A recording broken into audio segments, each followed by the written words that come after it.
Want an easy way to see if you could save money on car insurance? Geico gives you 3. Call 1-800-947-AUTO. Go online to geico.com or stop by the Geico office nearest you. 3 ways you could save 15% or more. Welcome to the Right Time Podcast. The Right Time with Bomani Jones. He's Mike Golic Jr. I'm Jason Fitz. You're listening to The Right Time with Bomani Jones. The phone number to hang out with us, 888-SAY-ESPN. That's 888-729-3776. ESPN Radio, presented by Progressive Insurance. And we're going to get straight to Straight Talk, brought to you by Straight Talk Wireless. Best phones, best networks, no contract. Mike, the NBA punishment process is just an absolute joke, and they proved it again today.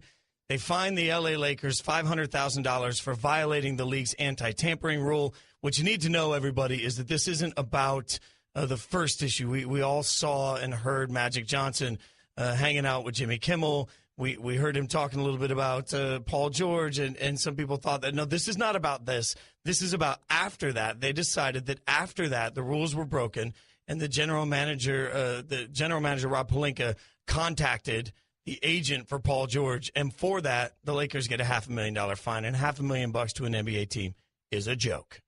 What are you talking about, man? It's $500,000. They got him good, got him where it hurts. This is clearly going to curb the NBA's tampering problem and really put a stop to all the shenanigans going on out here in these NBA off seasons, except it's not at all because no one's ever taken tampering that seriously. So they weren't going to start now. All this does is kind of signal. We love precedent is like another one of those buzzwords in sports, especially during the off season, a.k.a. CBA season, a.k.a. the rules refresher for everyone before real sports action gets going. And one of the things you always heard talked about, whether it's the Zeke Elliott case that's going on right now, Vontaze Burfict getting suspended for 5 games that got reduced to 3 under the new rules, everyone loves defending precedents. And this is another one of those where it says, all right, if we actually catch you out here tampering and you have to go above and beyond to make that even a possibility, this is what you have to look forward to. I feel like this is the NBA coming in and saying, man, if you're going to be so blatant that we have to do something, here's the $500,000. Now, the $500,000, again, this is the second offense, essentially. The first offense, which we now know, according to the NBA, received a warning, was this appearance by Magic Johnson on Jimmy Kimmel Live. This is what Magic said. Who are you looking for? Paul George? Is it Chris Paul are you looking at? Maybe Teen Wolf? Do you remember him? He was really good. I wish I could talk about all those guys. But you'd be contract tampering now. Exactly. Did you have, when you started this job, did they sit you down and say, okay, so here are some things you have to know? You can't do an interview and say you want the specific player. That's right. And did you have to learn? Yeah, I had to go to school. I had to go to CBA school, salary cap school, and tampering school. What constitutes tampering? Like if you're on vacation and you run into Paul George, are you not allowed to speak to him? No, we're going to say hi because we know each other. I see. You just can't say, hey, I want you to come to the Lakers, even though I'm going to be winking like... You know what that means, right? That got Magic Johnson a warning. I mean, even Kimmel knew what tampering was, and Magic Johnson just told you he went to tampering school. He obviously failed. He's just sitting there like, ha, ha, ha, I'm Magic. Yeah, we can't be out here tampering, but, I see Paul George around. Guys about town. Paul George likes L.A. I like L.A. We got similar interests like that. We might end up at the same spot. I don't see anything wrong with this. Wink, wink, back slap. But that is kind of the weird thing, right? Because Magic's just used to having been able to be this guy. He's just gotten to be Magic out in the public for a long time. And he's got the ownership stake in the Dodgers, and he runs all these businesses. And he's a guy that just in general has a lot of friends. And to be honest, it's cool to say you're friends with Magic on the other end too. And so he's got this awe and this draw to him.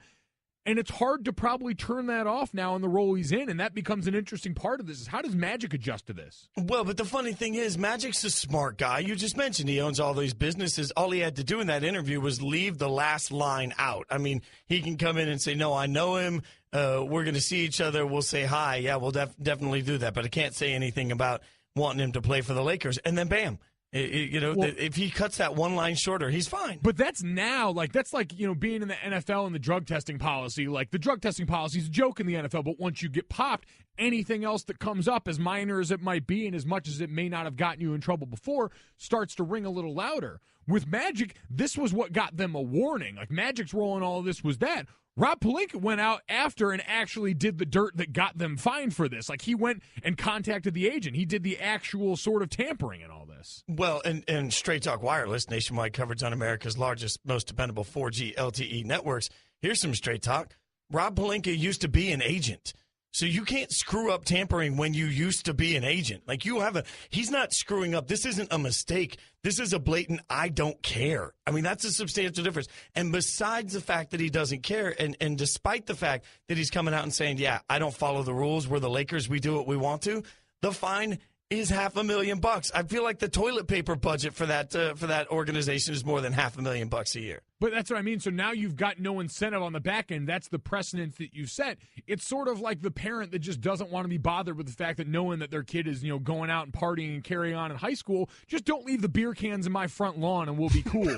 Make sure I don't know about it. But if you're going to go on national TV and then back it up with the actions, we have to come out and do something. But it's basically enough something to say, just make sure you're a little more covert about it, because that's a good point with Rob Pelinka. Being an agent, this is another kind of weird gray area for him. Like, if he's talking to his agent, he's probably talking to a guy he had a relationship before. He knows better, but he also kind of understands you operate in a weird gray area, and you've got to be cognizant. Like, when I was at Notre Dame, when I was around with my friends and we'd go out to dinner with my parents or something like that, we would always have to be careful if my friends were there because they're my parents. If I were to go out to dinner with any number of my teammates' other parents and they wanted to pay for it, it probably wouldn't be that big of a deal. But if my parents do, because they're technically donors to the school in their own small way, that pops up as something that could have been potentially an NCAA infraction. And so normally when you think about it as innocently as you do, is saying, well, that's just Mike's parents. Like, no, you can't treat it that way because you know the NCAA doesn't. Magic and Rob just learned that the NBA is not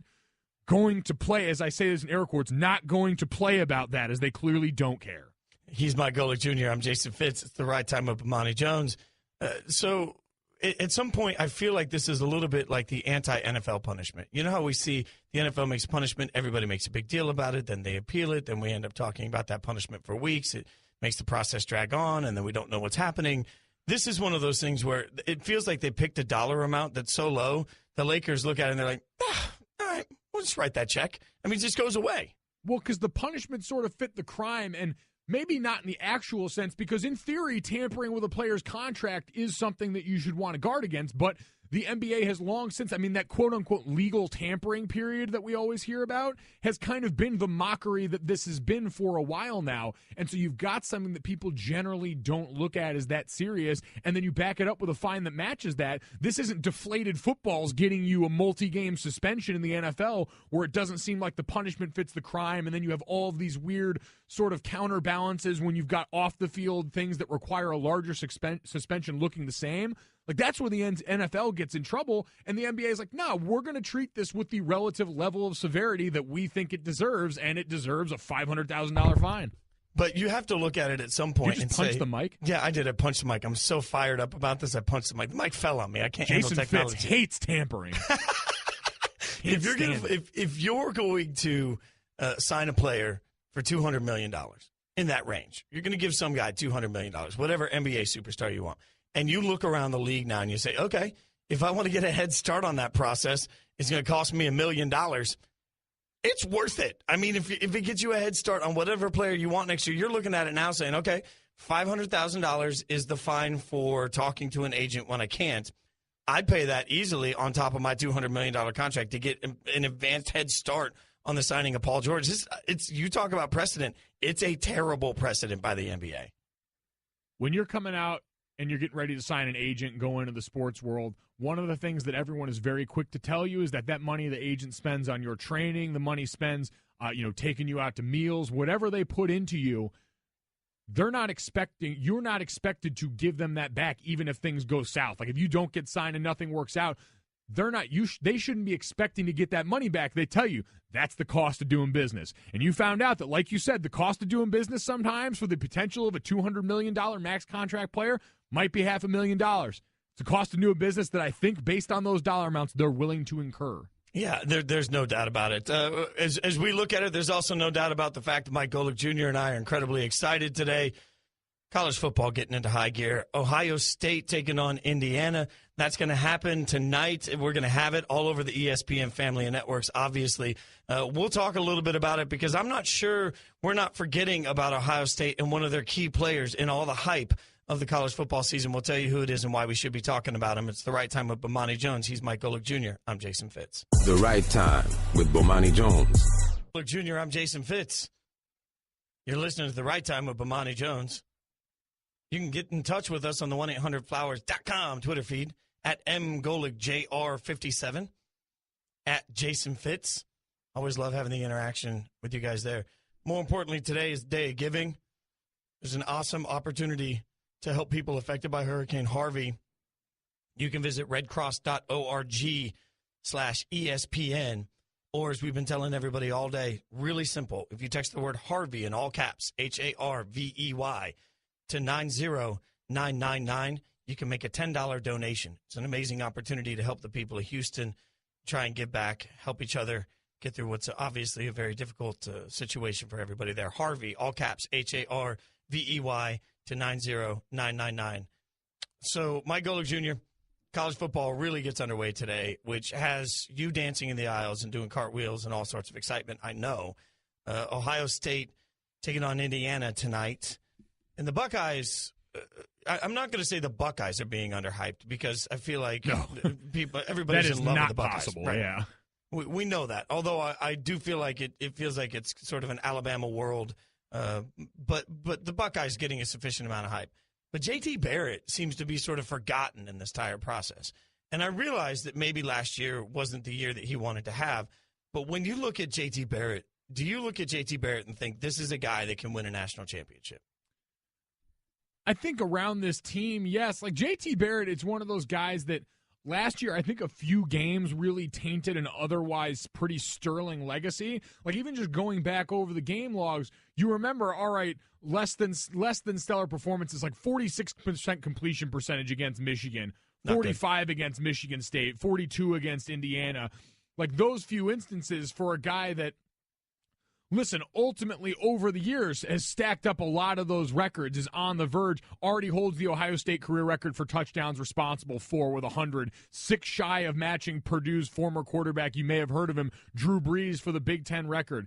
8,846 career yards of total offense, second most in program history, and he's 5 yards behind that. So he's going to own all of the major Ohio State records from scrimmage. He's going to own a couple of the Big Ten ones in there as well. He's done it at a high level. I think was Big Ten Player of the Year a couple of years ago in addition to all these other accolades.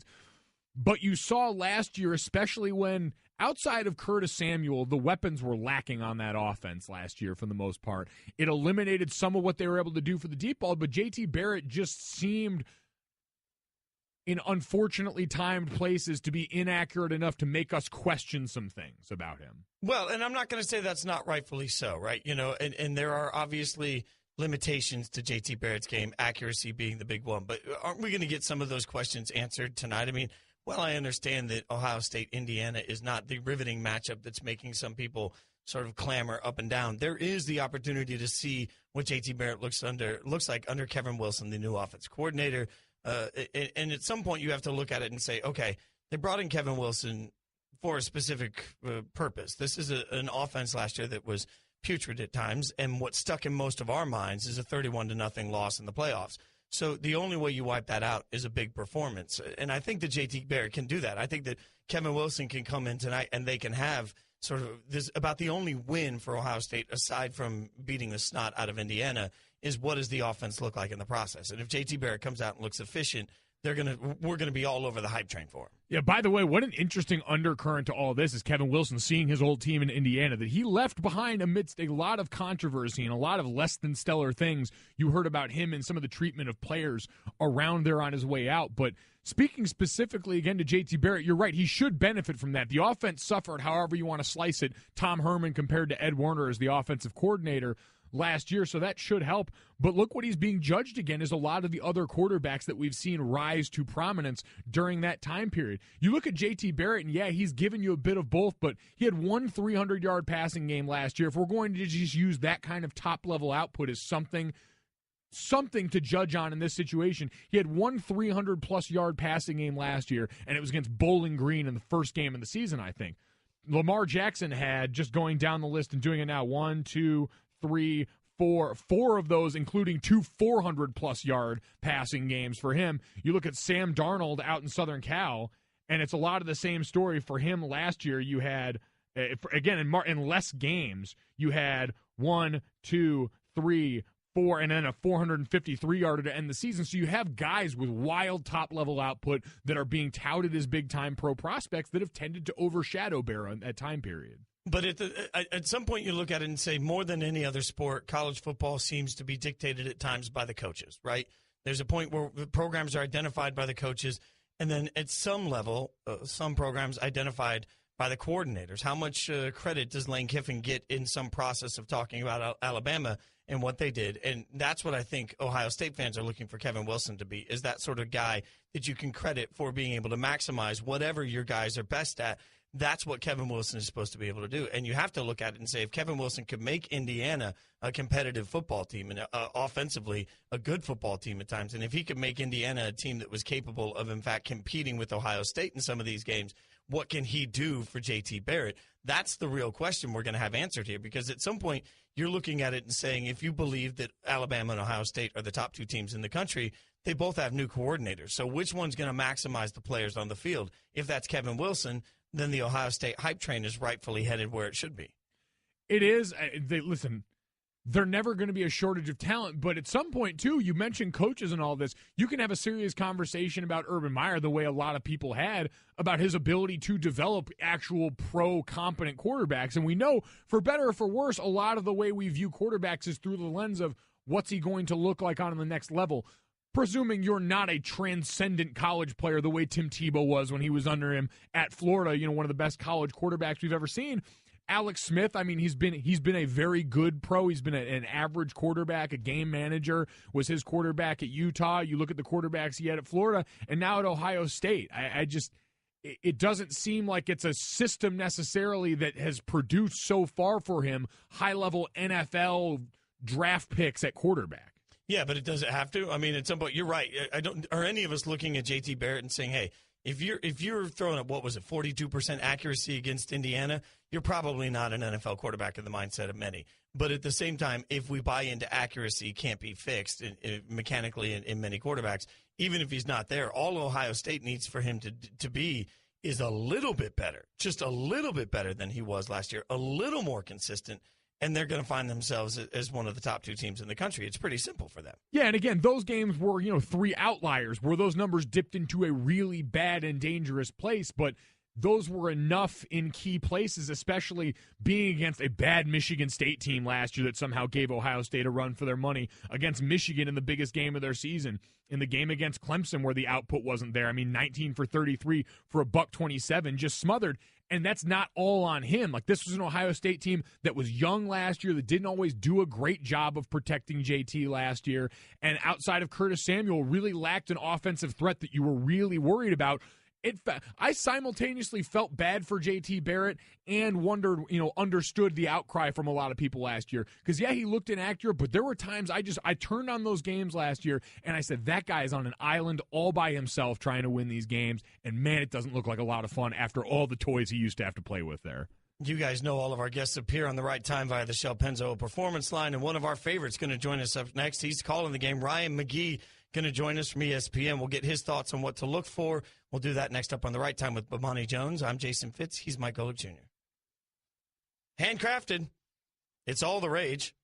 From flour-pressed soap to handmade hot sauce to artisanal pickles. I still haven't had one, but they sound delicious. Well, Firestone Complete Auto Care is glad it's catching on because they've been handcrafting repairs since 1926. And their 4,000 ASC certified technicians work hard every day to help keep cars running like new. Before people were making organic greeting cards and rock jewelry in their basements, Firestone Complete Auto Care has been hard at work in the garage, tightening, torquing, wrenching, and they back that work with their fixed right promise, guaranteeing your car is fixed right, your repair is priced right, and the work is completed right on time. Keep your car running newer, longer. When the road gets tough, You need a set of tires that can get there. Right now, Firestone Complete Auto Care gets $70 by mail on a Bridgestone Visa prepaid card when you buy a set of 4 eligible Bridgestone tires. Whatever you drive a Firestone. Offer valid August 10th through October 8th. In-store only. Claim form required. Excludes Blizzak. Restrictions apply. See claim form for eligible tires and details. Prepaid card issued by the Bancorp Bank. Member FDIC. The Right Time with Bomani Jones. Junior, I'm Jason Fitz. You're listening to The Right Time with Bomani Jones. 888-SAY-ESPN. That's 888-729-3776. All of our guests on The Right Time appear by the Shell Pennzoil Performance Line. One of our favorites covering the game tonight. You could see Ohio State, Indiana tonight on ESPN. Ryan McGee joins us. And, Ryan, we'll start right out of the gate. Since both Mike Golic Jr. and I have had the opportunity to hang out with you on your weekend show, which one of us do you like better? See, that's not cool. I'm not sure what to say. So both of you bailed out Marty at some point because I think we all agree he's more important than any of us. So when he bailed, each one of you stepped in, and I appreciate that. And I'm not going there. Hey, I tell you this though, I feel like it's Monday down at ESPN all of a sudden. Like all of a sudden, I mean, like you're sitting in the green room and talking to you guys because that's what we did all last year. It does feel oddly familiar right now, and I'm into it. But listen, you bring up Marty, and we all talk about Marty being the most interesting guy at ESPN and seeing him all over the place. But the last time I heard you calling into your own show, you were doing it from a train car bathroom overseas. So have you one up that now? Do you feel like you're giving Marty a run for his money? Yeah, I've told him, I said, he's called into the show from Shanghai after talking to Ronaldo, and he's called into the show from like the World Special Olympics, and he was with someone. And I said, no one will ever call in again from the Glacier Express train toilet. And while someone was beating on the door because they were mad that there was an American in there yapping. Incredible. Talking to Ryan McGee on the Shell Pennzoil Performance Line. So you are not in the Glacier Express right now. You are getting ready to cover Ohio State, Indiana. For the rest of us college football fans, we're all thankful this is getting going, but the conversation Fitz and I were just having, J.T. Barrett, the Ohio State quarterback, it seems like is coming into this season under the radar, forgotten about, however you want to phrase it. What's the sense of that around this Ohio State team? Yeah, no, you're right. Listen, I was in Columbus yesterday, and literally while I'm talking to you guys, I'm pulling into my parking spot in Bloomington. So I made the drive over today. And, no, they absolutely, that's the case, and they kind of dig it. It's hard to imagine a program like Ohio State, finding chip on the shoulder, we get no respect motivation. But that's exactly what they've done. And listen, I'm like you guys. I have one copy of every college football preview magazine, published, known to man every summer. And Barrett was on the cover of one of them. And everybody else either had Mayfield or they had, even where I live in North Carolina, they have Hunter Renfrow from Clemson. I mean, they got all these guys except for Barrett. And I really think he kind of digs it. Now, listen, I saw Ohio State 3 times last year. And they were 2-1 in those games.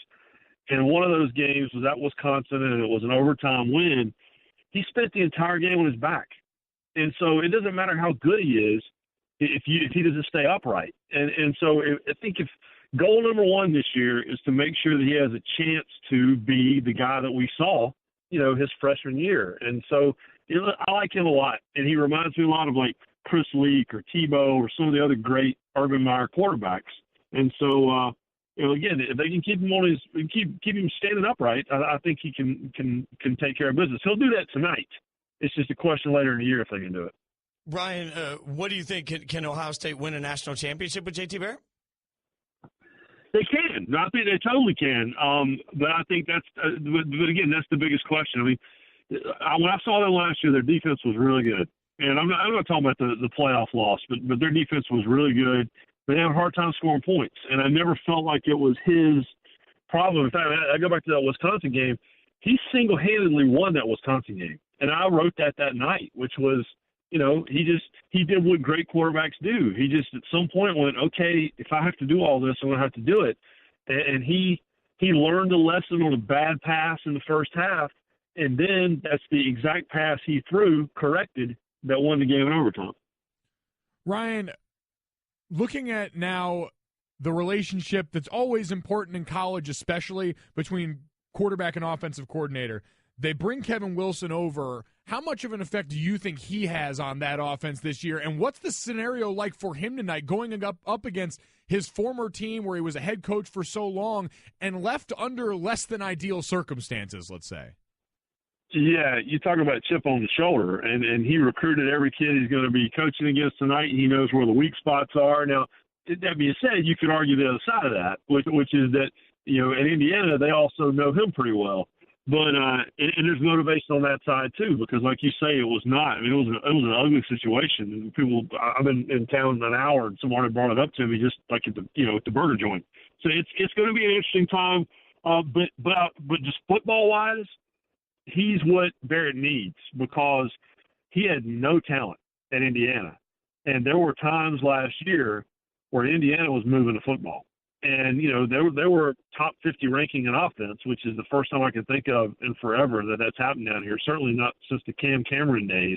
And so I think he is the answer, because he's going to open it up a little bit, because, like I say, listen, since the departure of Tom Herman, it's been wide open is not how I would term that.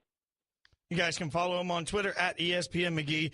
Covering the game tonight, which obviously you can see on ESPN coverage all day as we get you set for the beginning of college football. Ryan, thanks for taking some time and joining us, man. Be safe out there. We appreciate it. Yeah, I'm looking at something I thought I'd never see, boys. I'm just looking at football traffic jam in Bloomington, Indiana. Oh, that's what amazing. A time to be alive. Oh, that's great. Great stuff from Ryan. Who would have thought? But that's what's happening. We're all stoked for it. He believes in JT Barrett. And believes in this process. I'm still looking at it, seeing tonight there's only a couple of outcomes that are going to have some sort of a result for the world to analyze. If JT Barrett looks terrible, we're going to flip out over it. Unfortunately, if he comes out and looks fantastic, I still don't think he's going to get a ton of benefit of the doubt in the process, because it's Indiana, right? I mean, I think at some point there's not a huge win for Ohio State here, other than the fact that they just come out to get a win. Ohio State's going to win this game handily, I'd imagine. Now, they're going out on a limb. They're opening up the season with a Big Ten opponent, which is something that doesn't happen with a ton of regularity. But this Ohio State team is so talented. They were one of the youngest teams, if not the youngest team in college football last year. We're going to see the payoff of that, and the headline is going to be college football season is here, and it looks exactly like what we expected. We're brought to you by Pennzoil Synthetics, taking synthetic motor oil performance to a whole new level. Make the switch to Pennzoil Synthetics today. Speaking of headlines, the Ball family can't get out of the headlines, but now there's another shoe, and it's not for the Ball you think it is. We'll tell you who's got his own signature shoe and why it's a big deal next on the Right Time with Bomani Jones. He's Mike Golic Jr. I'm Jason Fitz. The Right Time with Bomani Jones. Mike Golic Jr. I'm Jason Fitz. It's the Right Time with Bomani Jones. Hang out with us. We love everybody. 888-SAY-ESPN. That's 888-729-3776. ESPN Radio, presented by Progressive Insurance. Guys, also don't forget, it's an opportunity right now where you can help people. Hurricane Harvey, let's help Houston. We can all come together by going to www.redcross.org/ESPN. Or if you just want to use your phone right now, text 90999 is the number. Text the word Harvey in all caps. Makes a $10 donation on the Disney Day of Giving. We'd like to help Houston as much as we can. So, Mike, I'm looking around, and I'm looking at, shoe news. We were talking yesterday about how you can now rent jerseys, but if you're going to do that, you got to have some sweet, sweet kicks, as the kids say. And really, I just say that to watch you roll your eyes. Right? No, the kids don't say that. That's the goal. So sweet, sweet kicks, as the kids say. And so I'm looking at it, and the Ball family back in the news, but it's not the way I expected, because what we now know is the youngest Ball brother, LaMelo, 16 years old, high school junior, will now have his own signature shoe, and it will be part of the Big Baller brand. Now, there are several layers to this, because you were just talking about how it's complicated when you were in school and you wanted to go out to dinner, and you have to be worried about somebody can't just buy your dinner, because you're always worried about any rules with academic eligibility. Well, yeah, no one ever bought us dinner. Well, never good. happened. Good, Ever. because it's important that not happen because you have to worry about your eligibility. Apparently, LeVar not worried about that at all. And his quote is, "We'll worry about it when we get there. Who cares? If he can't play, then he can't play. It doesn't mean he'll stop working out and getting better." When you see that LaMelo has his own shoe, what hits you about that? Well, it's only $395, and I'm going to be honest. If I'm just looking at the shoe and taking it as face value, it's kind of nice. Like, I am much more inclined to look twice at this one than I was at the Zo 2s. Like, the Zo 2s weren't as bad as a lot of people made them out to be in my mind. But looking at these basically look like the Under Armour cross trainers. They just have, like, a snakeskin pattern instead. Are they, like, is the big baller band kind of learning? Are they evolving? Are they just clearly poaching shoe sort of, ideas from other companies? I don't know, but they're kind of nice. The only thing better, though, is the ridiculous Big Baller Brand promotional video that went along with this, which includes, by the way, a brand new verse from Lonzo. Lonzo Ball is on the track. It happened. And you're happy with that. Like, you want, I mean, if I'm Lonzo, I'm conflicted, by the way, because if I'm Lonzo, my little brother just got a shoe that's cooler than mine on this whole brand. I mean, there's this. You're right. Maybe they're learning and they're figuring it out, but that means that Lonzo is going to be sort of the test study in every one of these cases. And here he is with LaMelo getting a cooler shoe. I mean, I would be angry if I'm Lonzo. It's all just set up for them to drop the Zo 1s. Like, we all keep wondering where the Zo 1s were and how we skipped to the 2s. This is the perfect guy. You go back, you drop that one. Like, he's got another in a long line of shoes. He knows his brother's in high school. He's going to get one right now. The interesting thing now is, like, going to, like, in a serious component, although I do want to get back to Alonzo's verse before, because like, that, too, like, unexpectedly kind of nice. Like, at least the flow was there. I don't know, like, everything else we can debate, but I listened to it. I was like, all right, he kind of sounds like he knows what he's doing. And that's coming from someone that's heard a lot of really bad amateur locker room rap. Would you? Like, a lot of it. Like, every locker room has got that handful of guys that believes, like, they're all going to make it. And, like, gets, like, has a bootleg studio set up or something, and it's all usually really bad. This wasn't that. Would you spend 99 cents to pay for, I'm not talking Spotify, you millennial. I'm talking about, would you spend 99 cents to pay for Lonzo spitting his flow on a hot track? Not if you phrase it like that. But, like, listen, I've heard a couple of the things that have come out from Lonzo, and I haven't hated it. So I'm kind of conflicted here. And these shoes, I don't hate. And the thing I now wonder aloud is, so there's no rules in that govern California high school sports that preclude LaMelo Ball from having his own shoe on the market. But when he attends UCLA, the NC2A could have an issue with this. Like, how does this play? This kid can't go to college and wear his own signature shoe, and I can't imagine they're going to be comfortable with him profiting, considering we just had a punter from, I think, USF that just got shown the door because he wanted to profit off YouTube videos. Like, this is even more overt and in your face.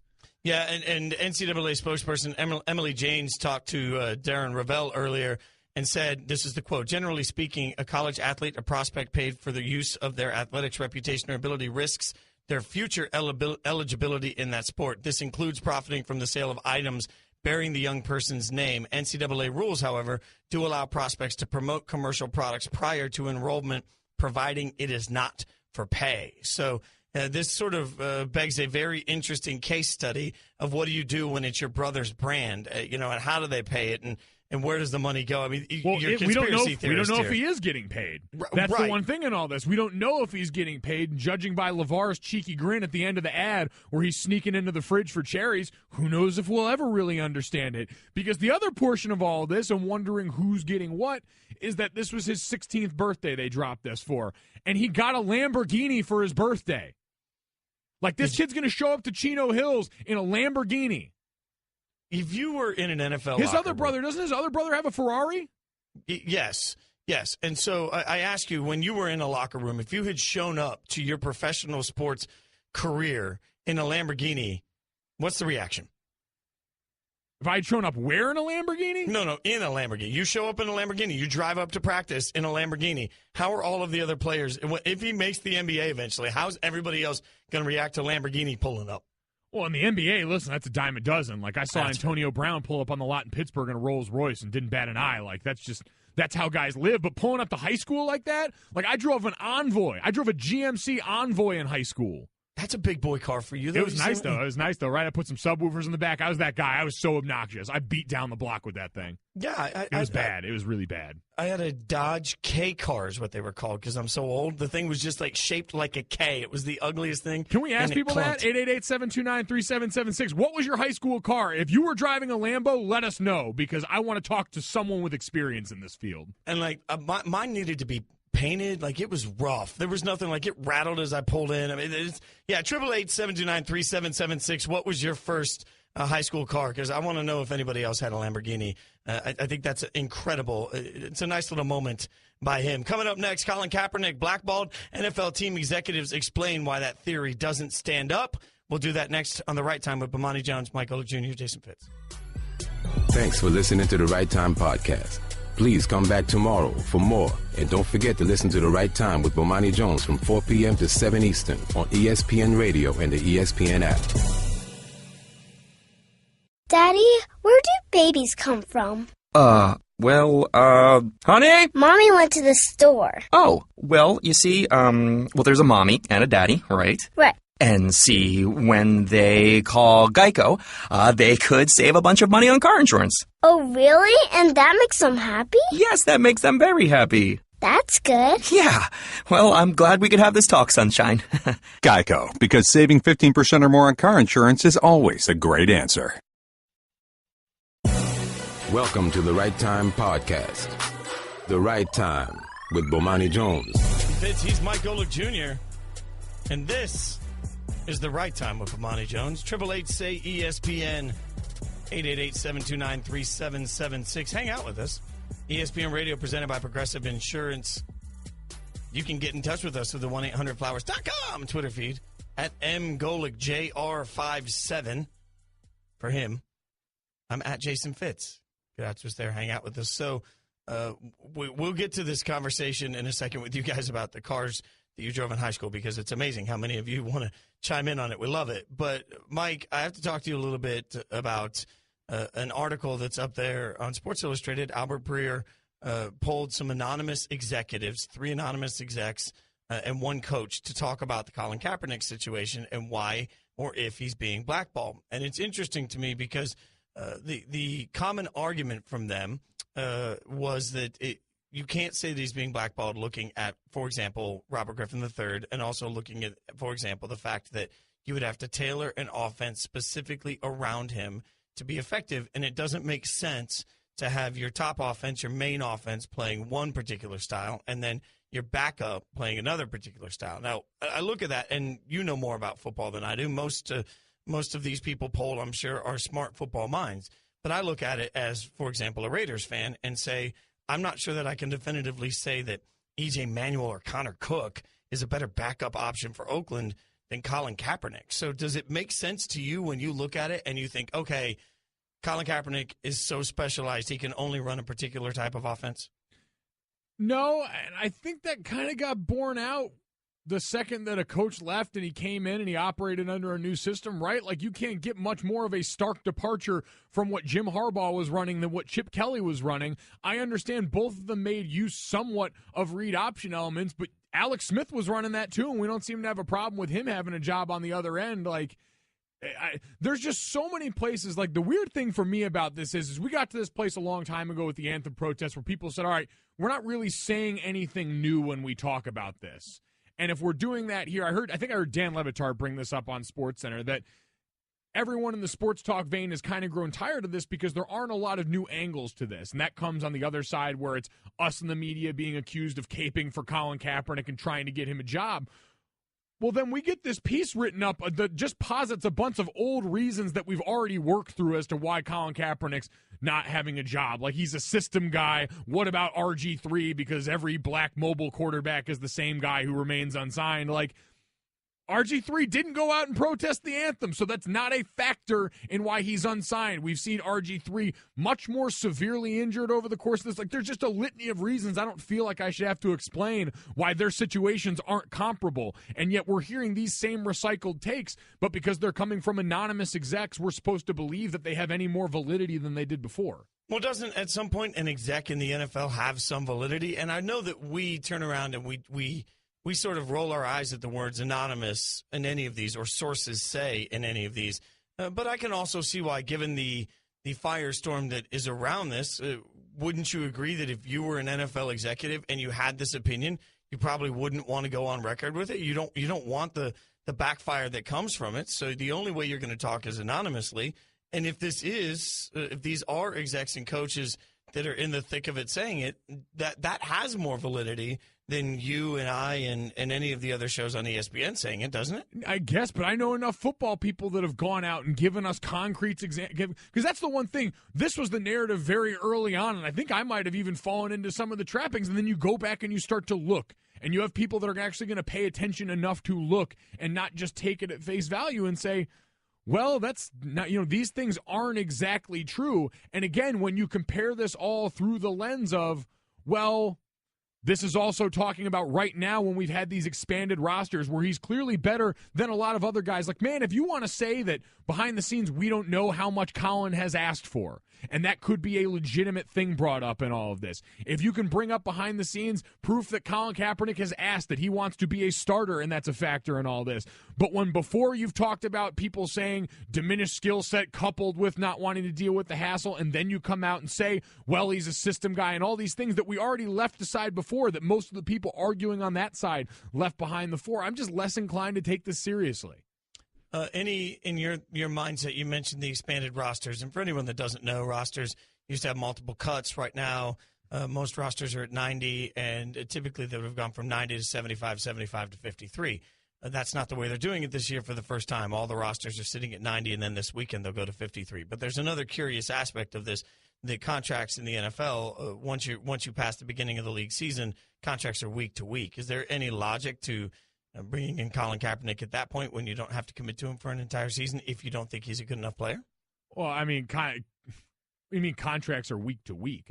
Well, I mean, if you're an NFL veteran and you sign on the 5th day of the league year and you're cut after 2 weeks, you're only paid for 2 weeks. If you're an NFL veteran and you're on the rosters today and you make the roster on the opening day, then this year's salary is guaranteed. Well, so then there's again, a difference. If you're a $7 million player, that's the difference between paying you $7 million or the difference between paying you 2/16 of $7 million. Well, then again, all of these reasons are even less valid, right? Because if you're going to bring a guy in for a couple of weeks of spot duty when you supposedly have to design this whole elaborate system around him and he doesn't fit what you're doing, like that's an even more ridiculous premise. So if that ends up coming to fruition, then it proves even more with the lies. Where like we've had owners stand up and tell us what the trepidation is on their side of things. And if those are the guys actually calling the shots and making the decisions, then I don't know why we're going to act like we were being lied to there. Like when they were forthright enough to say, like, we're worried about the backlash we're getting for fans. When Steve Bisciotti's out here saying, pray for us while we make this decision. Like, he wasn't praying for us to figure out how to integrate the minor portions of the read option into the offense. Fair point. That's absolutely a fair point. But at some point, like, whose word can we take then? If we can't take the word of anonymous execs, then at this point, whose word will you take as sort of a valid Did you hear what reason? you just said? Yeah. If we won't take the word of anonymous executives? But then, I mean, that begs the question of whose word will you take? Like, who can come out and give you a valid reason that will make sense? If a coach wanted to stand up in front of a microphone with his face in front of it, the way everyone else having this conversation would, and said, these are the reasons I don't believe Colin is signed, I'd be a little more inclined to hear him out than a guy who can sit behind a closed door and say all this stuff that feeds into larger points that, again, we've had all these talks on the outside. And we've largely debated them. Now, again, they can be very, honest and open and forthright about these being their honest decisions, but that doesn't necessarily make them right. Like, that just might indicate that you've got guys making decisions that are suspect at best. I guess. I mean, the lose-lose situation out of it is obviously until he signs to a roster, if he signs to a roster, all we can do is speculate to what's going on. And then the flip side of the problem is that for all that speculation, we can't trust anything we're being told by anybody in the process. You're just going to constantly run in a circle on it is what it feels like. It feels like we can't actually get any definitive stance on it because we don't take anybody's word on what they're saying. And in the process, nobody's signing Kaepernick. So the process never ends. It's just it's a cycle over and over again. And I think that there's no cycle. No one's going to sign him. He's not getting signed. Like we've been playing this game where we just keep moving the goalpost back for a really long time, seeing what happens. He's not going to get signed, and us trying to parse through reasons why while we're getting quotes anonymously from guys that can say, this is it. We operate from a position of power because we're in the NFL and we're inside the machine, but not so much so that we're actually willing to tag our name on a lot of this. Basically tells me that, all right, you know what? They're going to prop whatever reason they want up there, and Colin's not going to get signed, and there's not a damn thing we can do about it. And at what point then do we accept that? If that's just the way it's going to be, at what point do we just say, to Lebertard's point, at what point do we just stand up and say, all right, guys, like it or not, this is just the way it's going to be? Well, it's not a this is the way it's going to be thing. It's accepting it that way. What Dan was talking about was from a content standpoint like this, where it says, how many times can we do this? But my point is we should kind of hold that accountable to the other side, right? Like when we've worked through all these arguments and we said, well, there's nothing new to talk about. Well, if you say the same thing over again from a place of anonymity, then you're not really giving us anything new to talk about either, but you're trying to act like it's somehow the defining, exclamation point on this conversation, and I just don't really care. Yeah, well, and I don't disagree with what you're saying. I just don't think that there's a win for most executives to come out and say, if this is what they believe, whether we think it's right or wrong, it's certainly not a win for whoever this executive is from whatever team they are. That they represent. There's not a win for that executive come out and say this, even if it's what they believe, because the backfire it will be massive, and they will suddenly be in the news for every reason they don't want to be in the news. So because they'd be asked to prove it. Maybe, but even above and beyond that, if we're talking about just the conversation your owner does or doesn't want you having, don't you think there's a spot where multiple owners in the NFL are going to turn around and say, why would you come out and have this statement? Why would you put us in this position where we as an organization are defending it? Listen, I get the role that anonymous sources play when it comes to breaking stories and things like that, and we just had one of those NFL top 100 lists where it allows coaches to speak more freely on certain guys and in certain veins. But in this case, it just seems like it gives you the ability to duck. It gives you the ability to justify completely why you're doing something without having to really answer for it personally, without having to back it up in ways that people can challenge publicly.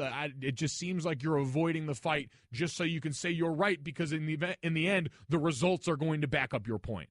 You mentioned the top 100 list, and one of the top players on that top 100 list still has not reported to camp. What does it mean, and is he going to get to play whenever he finally comes in?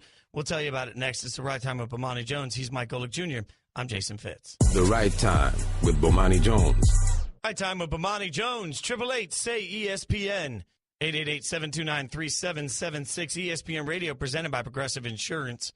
He's Mike Golic Jr. I'm Jason Fitz.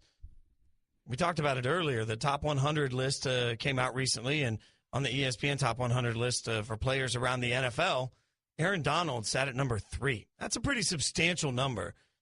And despite that, I'm looking at it, and my mind's a little blown that the number 3 player in the league, at least according to one survey, the number 3 player in the league isn't in camp, and it hasn't been the end-all, be-all, only story that everybody wants to talk about. I'm surprised that Aaron Donald not being in camp with the Rams isn't a bigger deal.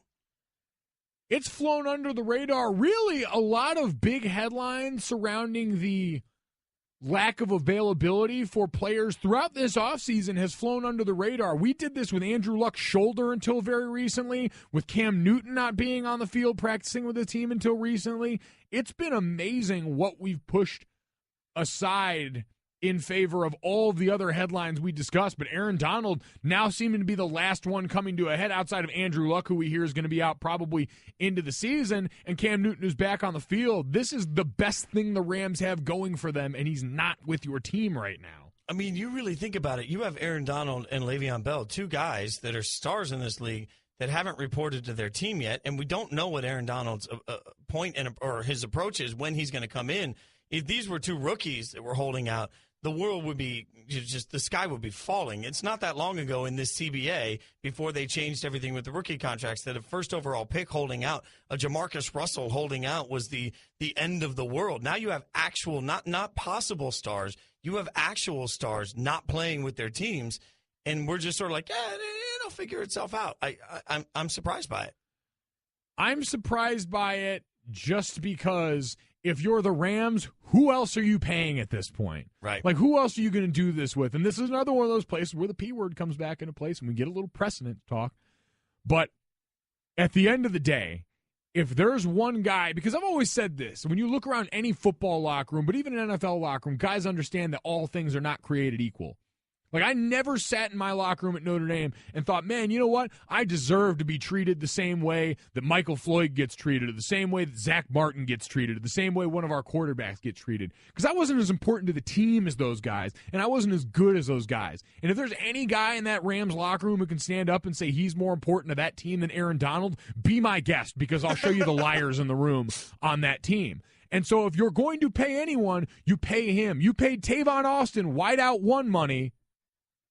He's not a wide receiver one. Why would you not pay Aaron Donald best defensive tackle in the game money when he's actually the best defensive tackle in football? And some can argue the best defensive player in all of football. I mean, there's a point where he holds the leverage here. Whatever he wants, he can ask for. Stephen A. Smith talked about it, and as always, you know when Stephen A. talks about it, it's entertaining. This is what he had to say. I don't love the fact that Aaron Donald still hasn't been taken care of by the Los Angeles Rams. I mean, the inept franchise that this franchise has been, staining cities along the way, first St. Louis and now L.A., the audacity, the unmitigated gall for them to play hardball and not take care of this guy. I mean, you got to be kidding me. I don't know how many times I got to go on this damn tirade. Take care of Aaron Donald if you are the Los Angeles Rams. The nerve of you to do otherwise. Who the hell do you think you are? You took care of Tavon Austin. You overpaid him, even though I like him. But you can't take care of a dude who is universally recognized as a top 10 player in the NFL, who wants to be there, who is completely justified in not stepping on the field and jeopardizing his own health before he gets a hefty contract, and you can't find a way to take care of him? Shame on you. Absolute positive shame. I mean, just the nerve. I'd expect something like this if Jeff Fisher was still there. But due to the fact that you came to your senses and got rid of him, one would believe that you were pointing sensibly in the right direction. And now we've learned otherwise. It's just a damn embarrassment. Plain and simple. Jeff Fisher sitting in his house in Tennessee thinking, how did I get dragged into that all of a sudden? I mean, love that from Stephen A. You agree, though? If you're playing Stephen A. bingo at home, by the way, you're banging on your table because you just won. We were one temerity away from really hitting like the full blackout on the bingo board. I heard unmitigated gall, and I rose up out of my seat. I actually stole that and used that on a podcast earlier today, too. That's how much Stephen A. is embedded in my brain at this point. We were sitting there during the break, and we're like, how do we want to do this Aaron Donald thing? And Nuno goes, you know, we got a Stephen A. rant on this, and the discussion was done. I didn't even know why he asked. Like, no. Stephen A. talks, and he's going on the air. You lead with that in the future, Nuno, by the way. It's like, hey, guys, before you guys talk about anything, let me tell you what Stephen A.'s got, because that's an unmitigated gall I've decided we can add to our hashtag shirts that eventually I just want to wear around the Bristol campus of ESPN, which is hashtag unmitigated gall. So when I bump into him, I could try and start a little puffin a war with Stephen A. I was going to say, you got to lead with those two, and then the back of the shirt, like, you know how they almost do it like bumper sticker style on the lower top part of the shirt, like the tramp stamp area? That's where you have, ain't it a burger, though? Ain't it a burger, though? If you're the Rams and you are in L.A., you are trying to build a fan base, you are trying to build a franchise, and you're trying to distract everybody from the unmitigated disaster that could be Jared Goff. At some point, doesn't showing Aaron Donald a little bit of love and keeping him in the fold and sort of not only signing him, but then going all in on making him the face of the franchise for Los Angeles, doesn't that have some value right now? Listen, I get that a D tackle is probably not going to sell to an audience, but you look at the rest of that team and forget the on-field trickle-down effect that this has. 28 sacks from 2014 to 2016, 4 more than any other D tackle in the league. 31 QB hits, led the NFL last year. 17 tackles for loss, were tied for the lead last year. How much does that help your young quarterback on the other side to know that your defense could potentially give you extra opportunities by shutting guys down like that? But no. Look at the rest of the locker room and say, if you're not willing to pay that guy, who else in that locker room feels like that organization is really going to be inclined to pay them? Now, I get top guy at the position money is a little different than 4th or 5th down the list, but still, look out in San Diego. Look out in Los Angeles at the Chargers team that came from San Diego. I knew I was going to make that mistake once today. Look at the Chargers. That organization has made a living with their high-profile draft picks. We saw it last year in the stare-down between them and Joey Bosa, not paying their top picks. And everyone around the league knows that reputation of that team. Eli Manning knew it so much back in the day, he refused to go there flat out. And so if you start to build this reputation, it gets talked about. And players know that stuff, and high-profile free agents know it, and everyone else knows on the team, like, man, all right, they're just not going to take care of us no matter what we do. And I'll argue also fans start to feel it in L.A. too when they look around and say, man, what's wrong with this team that they won't take care of a bona fide superstar on a bad team that needs all the superstars they can get? Speaking of superstars, what's the latest on Aaron Donald? What's the latest on Andrew Luck?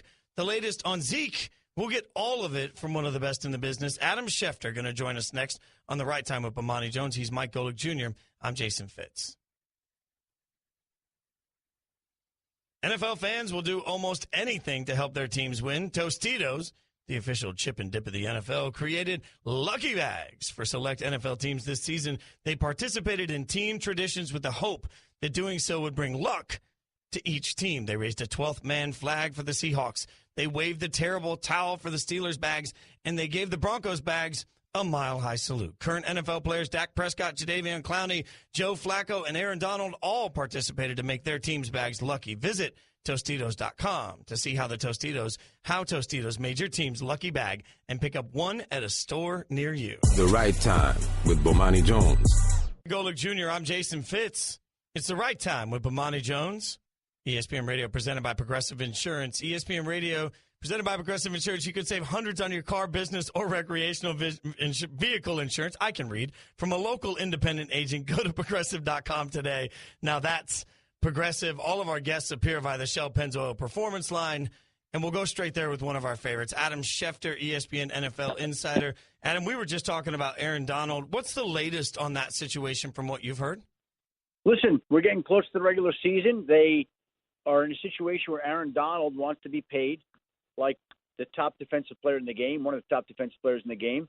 The Rams think you deserve a new deal. We're ready to make you a very, very highly paid defensive player, but you also have this year and next year left in your contract. So they both have a point, and they're trying to figure out if they can work through it. And they're running out of time to do it. Adam, there's a lot of what we've seen in this, whether it was Odell Beckham choosing to miss what were voluntary offseason workouts, Le'Veon Bell holding out from his tender, and now Aaron Donald doing this. Guys maybe taking some of their preseason preparation in their own hands, where they're saying, I'm not going to put more hits and more miles on myself than need be while I'm not making this big-time money. I'll just show up for the season. Well, again, this is one isolated example of that. We could look back at that draft class. Khalil Mack, Odell Beckham Jr., Mike Evans. There are a lot of great players from that draft class, and they're all in camp except for Aaron Donald. So he has taken a unique approach here to try to get things done here. But to me, it's a situation here where that has not been the majority of – has not been the prevalent feeling amongst those players to use this strategy. He's using it. We're going to see how it works out. They're trying to get a new deal. And, again, the season's now 10 days away, and he's missed all of the summer. We're talking to ESPN NFL Insider Adam Schefter. You mentioned seeing how things work out, Schefty. Ezekiel Elliott, that appeal continues to go on. Do you have any update on that and how you expect that's going to work itself out? They wrapped up the appeal hearing today, 3 days of testimony in front of the appeals officer, Harold Henderson. Again, I think that each side brought in a forensic expert. Each side had various people speak. And my understanding is that they want a decision from the arbitrator, Harold Henderson, the hearings officer, as soon as possible. And so with that being the case, I was told that maybe by Monday. And again, the Cowboys have to make roster moves this weekend. I don't think that's the NFL or Harold Henderson's concern that they have to do that. Dallas could ultimately have to cut a guy, the 53rd player on its roster, to keep Ezekiel Elliott there until, or if he gets suspended, and then maybe bring him back if he does get suspended. So there's a little bit of risky business here for the Dallas Cowboys, but that's the situation that they're in right now. Thanks to this situation, they're going to have to figure out a way around it unless Harold Henderson renders a decision tomorrow or by Saturday, 4 o'clock. which is possible. But, again, all we know is that they want that as soon as possible and see when he can do it. Adam, depending on the way this decision goes, what have you heard, if anything, about the Cowboys and their willingness to make this a legal battle should Ezekiel Elliott remain suspended for the 6 games going into the season? I think Dallas is waiting to see how the appeal goes, and they're waiting to get involved if they have to. And if they do, then that is something that they're preparing to do. I know the Cowboys have been going over the testimony and legal documents from the case here and seeing whether or not they want to pursue legal action. I think that they want to see what Harold Henderson says before they decide to do anything. And, again, everybody's waiting to see what the ruling is. Once we have the ruling from Harold Henderson, Cowboys can decide whether or not they want to take action, and it won't surprise me if they decide to put up a fight. We're talking to NFL insider Adam Schefter. Schefter, one of the other big stories of this offseason obviously has been Andrew Luck. Can you get a sense or a feel at this point for where he is in his health and if he's going to be ready to go at the beginning of the year?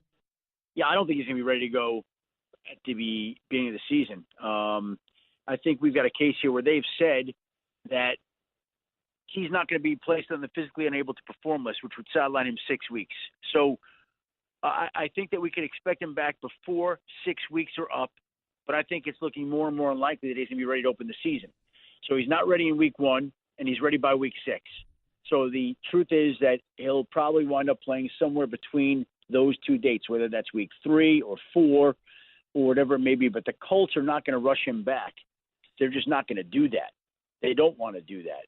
And so it's a situation where they have to go out and make sure they're careful, because Andrew Luck has gotten hit so hard over the last couple of years, had such a banged-up shoulder. They know how valuable he is, and they want to try to do their best to look out for him. Plus, they're missing Ryan Kelly, their starting center, for 8 weeks with foot surgery.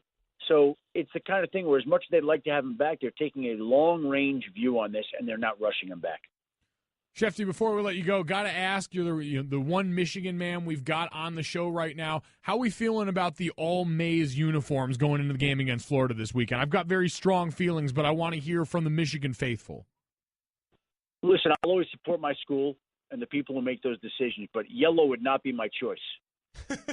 You know what, Shefty? In not so many words, I agree with you. So it's refreshing to hear that level of honesty from someone in the maize and blue. Good luck this weekend, by the way. Thank you, gentlemen. I appreciate having me. Fantastic stuff, guys. Follow him on Twitter at Adam Schefter. And I don't know, Golic, I mean, you mentioned that, but when it comes to Shefty, I kind of wanted Shefty to wear an all-maize suit to celebrate it on game day. If I know anything about what we do with Shefty around this company, because last season I remember watching Sunday Countdown all the time and seeing them out in the lobby throwing Nerf balls at Shefty or throwing dodgeballs at Shefty, putting him in front of the jugs machine with the gloves on. They put him through the ringer over there. So if they can get Shefty into a maize suit, they're going to get Shefty into a maize suit. He is that willing and comfortable enough in his professionalism to go out and do that. But if there's any guy that can be in the maize suit and own the maize suit, like just really come out and you see it and you say, yeah, I get it, I got it, and it's cool, it's Adam Schefter. Like Adam Schefter could come out in the maize suit, and we would all nod our head with approval. I mean, that's the gift that he has. He would be able to come out and push that the way Conor McGregor pushed his 4-letter words pinstripe suit before this fight. You can believe that. No, there's no doubt about it. We'll continue to push to make it happen. When we come back, there's Steeler versus Steeler beef. What's it going to mean for the team going into the season? We'll give you the update on it. It's The Right Time with Bomani Jones. He's Mike Golic Jr. I'm Jason Fitz. The Right Time with Bomani Jones. Golic Jr., I'm Jason Fitz. You're listening to The Right Time with Bomani Jones on ESPN Radio. ESPN Radio is presented by Progressive Insurance. Right Time is brought to you by Firestone Complete Auto Care. Keep cars running newer, longer, whatever you drive a Firestone. Gojo, we'll get into this Steelers beef thing in a second, but I'm still stunned as I look back at this. LaMelo Ball got, for his 16th birthday, essentially LaMelo Ball gets a shoe, his own custom shoe as part of the Big Baller brand line, which is going to be a value at under $400. So he gets his own shoe. It's a steal. Wait till it kicks under cost. Yeah. Then I'm really getting in on that. Those get down to like $150. I'm in. Is there a price? There's a price point for you on? $150, and you get to the one where it's like no shipping, and I can get a promo code that's like another like 15-20% off. I'm in there. Will Done. you spend Game like an over. hour and a half? Because I got one friend that will spend hours looking for a promo code for that extra like free shipping. And I'll come in and be like, dude, you just saved $15, but you spent 2 hours doing it. So I'm not sure it was really worth your time. Do you have like a patience level on that, or are you just listen, committed that's to the assuming deal? my time's worth something to begin with. I got That's a fair time, point. all right? If I'm gonna go and take the time to get the shoes, I'm gonna make sure I get the value. That's just investing in my own happiness on the back end. Well, the cost not of doing business. We talked about this. Not only does he get the shoes, he also gets a Lamborghini. And I'm thinking about it, your last name's Golic, which means you're basically famous, right? I mean, that's what happens. When you're a Golic, you're just automatically famous. Was your first car a Lamborghini? Automatically famous. Yeah, I mean, because your uncle. I mean, the first time I College ever years, worked with... the college years money is strong, let me tell you. The first time I ever worked with Mike, I told my wife, Sunny, and when I told her, I was like, yeah, I'm doing a show with Mike Golic Jr., her question to me was, oh, my God, was his dad on Saved by the Bell?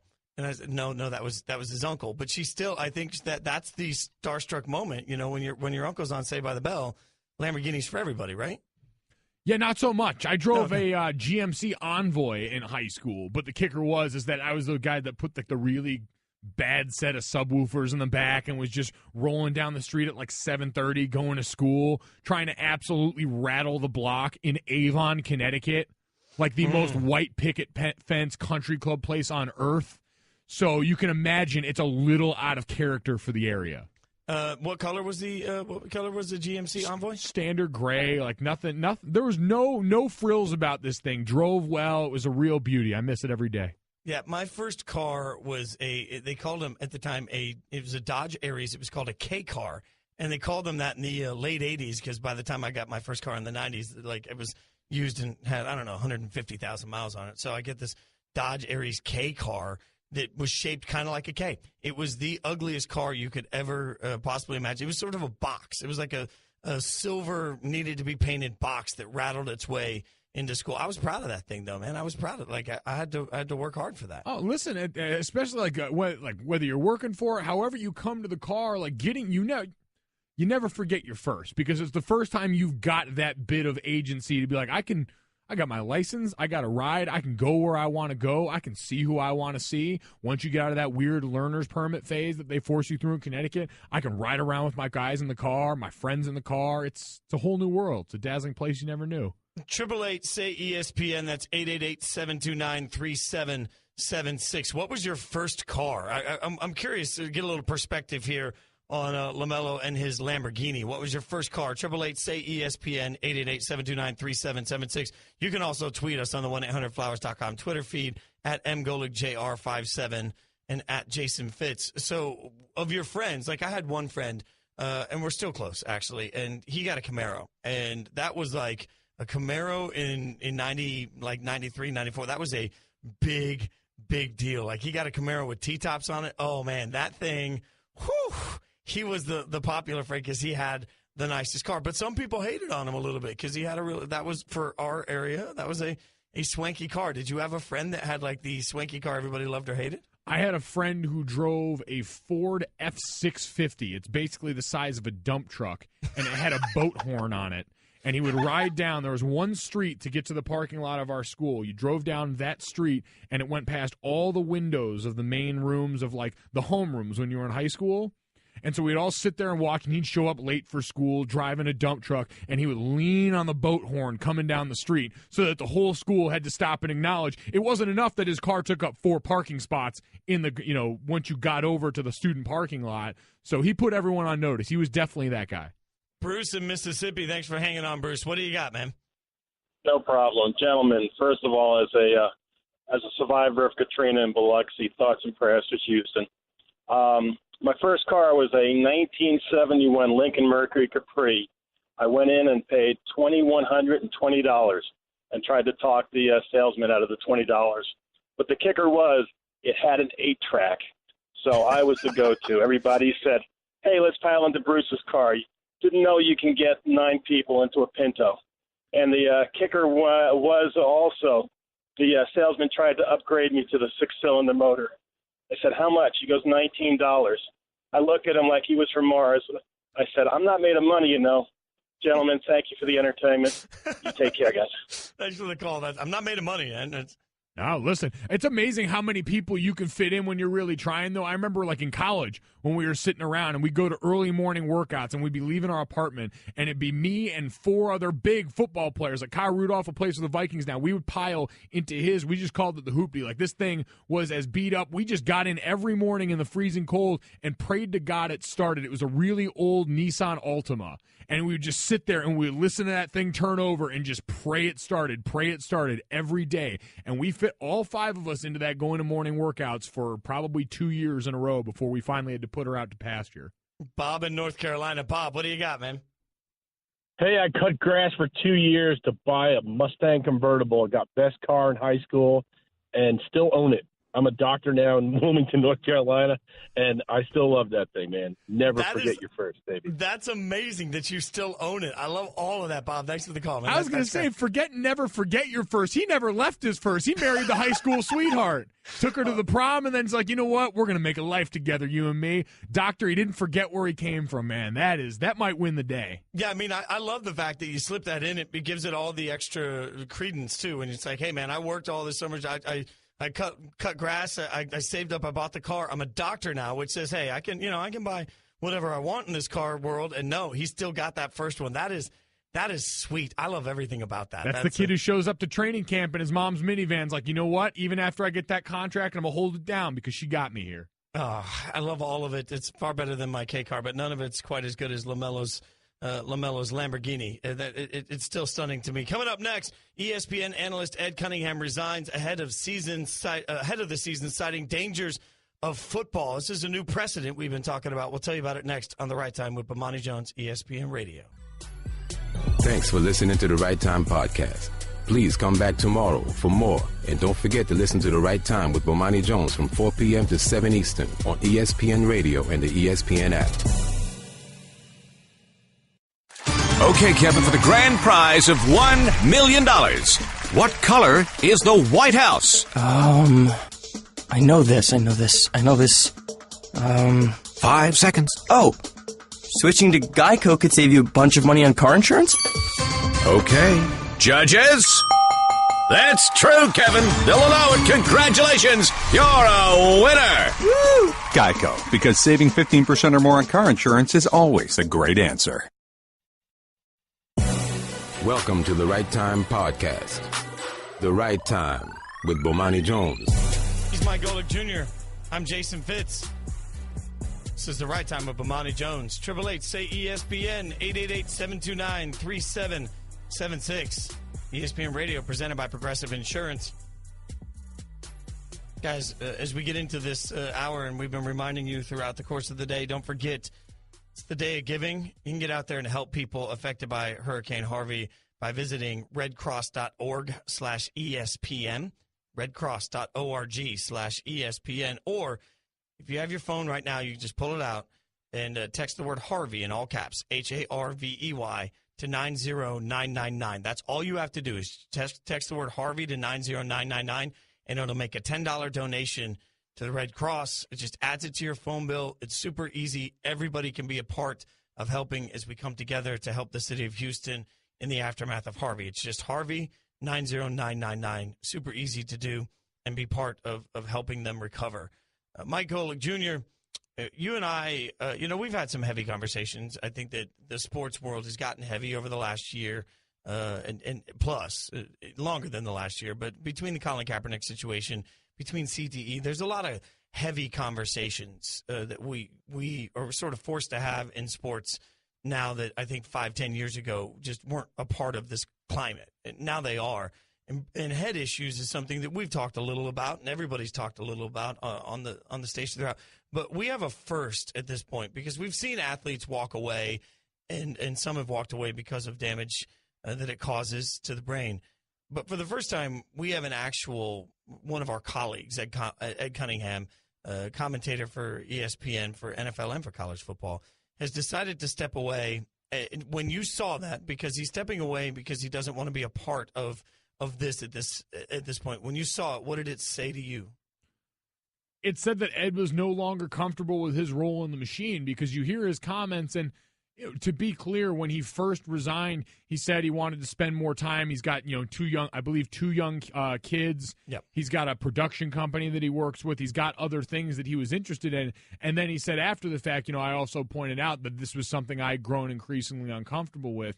And for a guy that's also pointed out and said he doesn't believe the NFL or college football should go away, he wants to be a part of helping to make things safer going forward and be a part of these solutions and believes it can be that way. I can also understand that it's a lot different when you're inside of all of it and you feel like you're not helping. You feel like you're just perpetuating the things that have been going on. And Ed's been very vocal during broadcasts about pointing out instances where he believes, a kid's been put in a compromising position by a coach or medical staff. And so he's been chipping away at it in his own way, but just felt like it wasn't enough to counteract what he felt he was contributing to. Well, he went on Outside the Lines and talked a little bit about what changed his view. This is what Ed had to say. The tipping point was, I think, becoming a father. I have 2 young sons, and I was seeing these as I got older, these kids, at 19, 20, 23 years old. I don't want my now 5-year-old to be hit like that. I really think for me, the last few years of becoming a father I don't see them as products anymore. These are kids. Well, and at some point, I respect that view.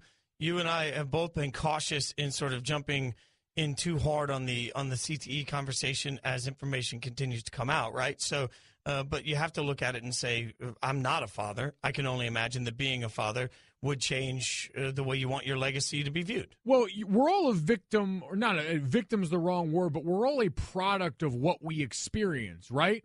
Like, my dad's a father, and he looks at all of this and says, not only does he not regret playing football, but based on talks that I've had with him and my brothers had with him, he doesn't regret the fact that he allowed us to play football because it wasn't anything we were forced to do, but he allowed it to happen. And so you can argue that a lot of people were saying you're still putting your kids in that position. But he didn't regret that because in his lifetime, the things that he's seen and been affected by haven't been the same. Like, Ed talks about the fact that he played with Dave Durson, and he played with Andre Waters, a guy who my dad also was a teammate with and, understood in that way. But Ed saw these guys up close, and it shaped his worldview, seeing the things that these guys went to. You listen to families of some of the people that have donated their brains to this concussion study, who have seen their loved ones' lives cut short because of what they believe is a connection with football. And you can understand, like, I'm never going to fault these people for being angry and sad and looking for answers because I don't know what I would do in the same position. All I can say is based on where I sit, I don't exactly see it the same way. But again, these are all of the things we have to kind of acknowledge in this, that based on what Ed's seen, yeah, I'd probably be a little more leery of this too. And being a father certainly changes a lot of these things. Well, and it's interesting because everything in our time getting to know each other, you're very methodical in the way you do a lot of your sort of weighing processes, right? And I think we're similar in that sense. And so we can have a conversation about where this is and what it means and what CTE, what we know, what we don't know. And we've had that conversation. What's interesting about this is for someone to feel like they've made a decision on where they fall on it and they don't want to be part of the legacy around it. That's a very strong statement, and one that while I don't necessarily see everything the same way that Ed does, I respect the heck out of Ed standing up and making the decision to do it the way he's choosing to do it. He talked a little bit also about fans disliking the conversation and the dangers around football. This is what he said on Outside the Lines. I think people don't want to hear someone on Saturday griping about the safety of the game. And that's true. And that's why I stepped away. I totally see that point of view. Like, leave it alone. Don't go there. But for me, I couldn't step away. I've been at this game in every fall since 1983, played, coach, broadcast. And I do think the game can get safer. And I would like to be a part of that discussion. Yeah, I think about this a lot in terms of this industry, the way we talk about things, because I see it from a perspective of someone who's dealing with all of these things every day. And I know you talk about sports as escapism a lot, and this is a corollary of that. This is another version of escapism. I don't want to hear about the fallibility of these people. And I often wonder, because the cries that I hear in a place like Twitter where you can get reaction, but it's curated to an extent. It's curated by who I follow and who, the people I follow retweet and all of these things. And a lot of the reaction I see to the CTE conversation, the concussion conversation, comes from people in the media. People like Ed, maybe that weren't former players, but that are at least around these guys and see them enough to know them as human beings. Fans, I wonder often how much they really care. Because in this concussion conversation, I've always said, as much as people, when you have an interest in football, tend to shy away from your opinion because they say you have a vested interest, you profit and benefit from the game continuing to succeed, I say, no. I benefit from the most crystal clear information possible because my dad, friends, me, my brother are the ones whose lives and brains are at stake. Like, I think I would care more than anyone. But I wonder if fans on the outside who watch and listen to all this say, no, we just want to continue to believe that these guys are going to go out there and perform and be happy and do all these things and really actually care about the safety of people they don't know. I will come in and say it's a limited sample size, I know, but we did when I was sitting in for Jalen and Jacoby about a month ago. I gave everybody the opportunity to just call in, and we took as many calls as we could take that day. And the whole premise was you don't even have to tell us who you are, where you're from. Just tell me this. Do you care about CTE or the brains of football players at all? And we took calls throughout the entire course of the show. We took one call that cared. And every other call that we took was essentially saying, nope, just watching football. And I did it that way because I'm not here to judge anybody for it because, as you know and you just alluded to, I talk all the time about escapism. I think that we live in a world where when you go to a concert, you're not looking at Dave Matthews Band and wondering what the health insurance situation is for those guys. Like, we don't think about the real-life application of what some of these things mean for the people you get your entertainment for. So I am a big believer that at some point fans just want their entertainment and their sports to be fun and don't want to think. And I've always tried to provide that platform. That being said, again, for Ed to come in and say, hey, I'm not comfortable. I mean, I think he kind of acknowledged in that audio, look, I think that fans may not want to hear about it, and that's fine. I'm going to respect that by not being on the broadcast because that way I don't have to be stuck in the middle of between what I believe people should hear and what I believe people want to hear. And I get what you're saying about people wanting their entertainment, free of a lot of the trappings of normal life. But, man, that seems like a position that's awfully convenient for the people that are lucky enough to be able to have that. Like, Ed's worried because he knows. People in the media, people like me around sports are worried about these things enough to care about them because we know and experience them. Like, it's a lot easier to put off someone else's problems and not worry about a group of people when you don't actually know them. And I think just saying that because I don't know you, I can't extend any of the empathy that just treats you like a human being, that's sad, man. That's a weird place to be at for all of us. But let's defend the fan, though.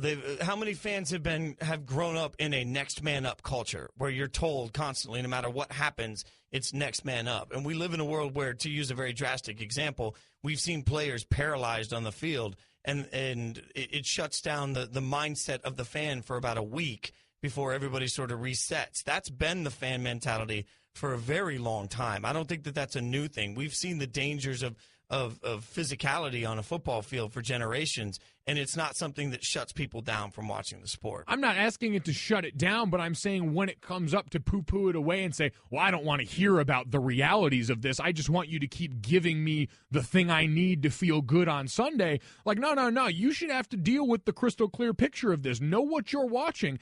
And listen, I know what I'm watching, and I still watch it, but I'm cognizant of it. I understand the things that are happening. If you want to just hide your head in the sand on it, I don't know if that's any way to go through life.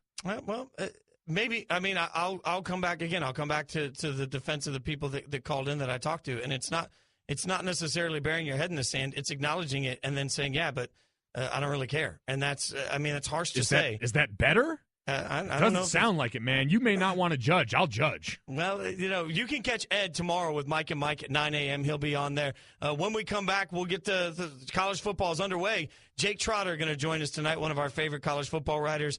We'll get his thoughts on the Big 12 and the Oklahoma State matchup. We'll do that next. I'm Bomani Jones. He's Mike Golic Jr. I'm Jason Fitz. The Right Time with Bomani Jones. Right Time with Bomani Jones. Also, song of the day. Golic, I'm giving you a little Drifters. You like this? Feel good about this one? This is, I've gotten a little ridicule after Mac the Knife, so I went to the Drifters this time. Another one of my karaoke favorites, though. It's playing well in the room right now. I see Shannon swaying a little bit. You've won the crowd back today. I'm proud of you. Does it say something about how old I am that I continue to pick these random songs and then try and invite you to karaoke with me? I don't know. I mean, listen, karaoke is for everybody. All right, like. Yeah, Yes, no, karaoke is, but me karaokeing the Drifters is a little, like, I'll admit that when I get up and do Mac the Knife karaoke, people look at me a little funny. Yeah, listen, like, I'm one of those that, again, when it comes to karaoke, you got to win the crowd. So I don't know if that exactly gets it done, but I won't stop you from trying to live your best life. Well, I appreciate that. All guests appear via the Shell Pennzoil Performance Line, and we want to bring on one of our favorites to help us sort of get all of this worked out as college football season gets underway. Jake Trotter joins us. Jake, in your mind, what's the state of the Big 12 this year? Cautious optimism, guys. The Big 12's coming off a pretty good bowl season. They've got 5 teams in the top 25, but they're getting ready to face the toughest non-conference schedule in the history of the conference. So the Big 12 could be completely decimated by the time we get to October, or there could be a couple teams looking like potential playoff contenders. I think this is one of the biggest months, really, in the history of the conference. And, I mean, it starts tonight. So Oklahoma State, a team that I feel like, especially nationally in the last couple of weeks, has started to get more play. You bring back Mason Rudolph, who's on one of the short lists for the Heisman odds going into the season. How much can we really expect from Oklahoma State as far as knocking on that Sooners door? Because it seems like it's the Sooners and everyone else right now. And I picked Oklahoma to win the Big 12 for that reason. I mean, if you put the two teams in a vacuum, you could make a very good case for Oklahoma State to win the Big 12. I've been at these Bedlam games where Oklahoma State has had a chance to win the Big 12 in Bedlam 3 out of the last 4 years. And not only have they lost, I mean, they've gotten beaten down in a couple of these games. So there are two factors kind of at play, though, in Bedlam. You know, one, the game got moved up to November 4th instead of the end of the year. Maybe that takes a little pressure off the Cowboys. And there's this guy now by the name of Bob Stoops who's no longer going to be coaching in it, and maybe that changes the dynamic as well. There's a lot to like about Oklahoma State, and if you've got one of the top 6 or 7 quarterbacks in the country, you're going to have a chance in pretty much every game. With that being said, you mentioned that the coaching change. How much different does the Big 12 look this year when we look at Texas, Oklahoma, not knowing what those coaches are going to look like in that environment? Yeah, you have to go all the way back to 1947, the last time that Oklahoma and Texas have had first-year head coaches in the same season. And there's a lot of pressure on them, both at the individual programs. Tom Herman to finally turn Texas around after arguably the worst 7-year stretch in the history of that program. And then Lincoln Riley to kind of maintain and maybe even build off what Bob Stoops has been able to do with his consistency in recent years. If you look at the Big 12, Oklahoma State being good is great. Kansas State being good is great. But you really need your flagships to perform. And, you know, the Red River rivalry has not been a matchup of top 10 teams since 2008. Those two have got to be better in order for the Big 12 to be taken seriously by people outside the conference, and more importantly, people in that college football playoff selection committee room. What does year one look like success for Matt Rule in this Baylor program, knowing all the things that they've gone through, knowing what's associated with them right now in the greater landscape of college sports? You know, honestly, I mean, you almost judge him by what he does off the field more so than by what he does on it. You know, if they can minimize the headlines, if they can, you know, make sure their kids are doing the right things, and even to some extent their staff is doing the right things, that in of itself is a win for Baylor right now. On the field, I think they're going to have some problems. They don't have the firepower at receiver that they have had in the past. They're going to start a new Solomon, a grad transfer from Arizona at quarterback, which kind of shows what they had coming back at that position. They're not nearly as good on the offensive line as they've been, and they're, you know, they got a couple nice defensive players, but overall, you know, not a lot there as well. So, I mean, I think if they get to a bowl game, I would call that a pretty good season for Matt Rule in his first year. So, Jake, when you think about the national title conversation, can you make an argument in your mind that one of these teams can somehow step up and win that? The Big 12? Yeah. Yeah, I think that it's going to take the Big 12 to perform in the non-conference in order for the committee to take the league seriously. Because, you know, last year, you know, Big 12 didn't have collectively a top 25 win. And so even though Oklahoma became the first team in 7 years to run the table in the conference, they weren't even in the discussion. I think Oklahoma has a chance at Columbus. I don't give them a good one, but I think they have a chance. You know, and if somebody can win that kind of game for the Big 12, you know, I don't think Texas is going to beat USC, but who knows? if the Big 12 can get one of those wins to make people, go, whoa, look at the Big 12, I think that's really going to help the conference. Otherwise, I think it's going to be tough. I'm not picking the Big 12 to put a team in the playoff. I'm going with the four other conferences, USC, Florida State, Ohio State, and Alabama, who is my national champ as well. For the Heisman Trophy conversation, maybe these things go hand in hand just because how important team success is to the award. But what does Baker Mayfield's odds look like going into this season, knowing the numbers he's put up, but also a lot of the harsh off-the-field criticism that he's drawn for good reason? Yeah, I don't know that the off-the-field stuff is going to be a factor. I mean, I think that's kind of in the past to some degree. He has a chance to become the second player alongside Herschel Walker since the 40s to finish in the top four of the Heisman voting 3 times. I wonder if there's a little bit of Baker fatigue in Heisman voters. They've been voting for him the last 2 years. Are they going to vote him up there again, especially if they don't beat Ohio State? But, hey, I mean, he is one of the best quarterbacks in the country. He continues to defy odds, and I wouldn't write him off. I mean, if they go up there in week 2 and win in Columbus, I think he's probably the front runner at that point. It's fantastic stuff, guys. You can follow him on Twitter at Jake_Trotter. Jake, we appreciate your time. Thanks for coming on with us, man. Okay, guys. Thank you. Great stuff from Jake. ESPN Radio, presented by Progressive Insurance, comparing rates to help you save. Now that's Progressive. Click or call today and find out how much you can save. Golic, when you look at it, can the Big 12 win a national championship? Listen, I think these top-end teams are absolutely capable, but we've heard it. There's kind of a fall-off after the top 3 teams in college football in general right now, so you definitely need some help. But on their best day, do I believe teams with veteran quarterbacks coming out of one of the premier conferences in college football can make some sort of charge toward the title? Absolutely. It's not far-fetched. Now, Oklahoma lost a lot of weapons. They lost something like 75% of their rush yards and 50% of their receiving yards to the NFL draft this last year, but there's always going to be talent there. We'll just see what Lincoln Riley's got in store for it. Well, we'll get the thoughts on the rest of the college football landscape next up. Phil Steele going to join us, one of our favorite insiders here. He'll join us next up. It's the right time with Bomani Jones. He's Mike Golic Jr. I'm Jason Fitz. Handcrafted. It's all the rage. From flour-pressed soap to homemade hot sauce to artisanal pickles. Delicious, whatever those are. Well, Firestone Complete Auto Care is glad it's catching on because they've been handcrafting repairs since 1926.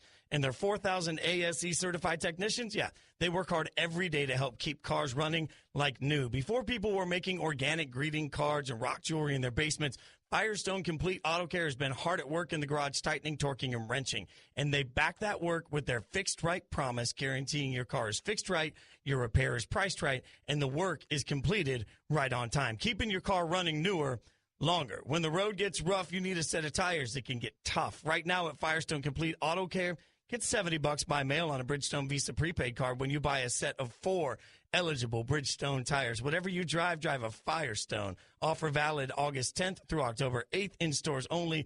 Claim form required. It excludes blizzard. Restrictions apply. See claim form for eligible tires and details. Prepaid card issued by the Bancorp Bank. Member FDIC. The Right Time with Bomani Jones.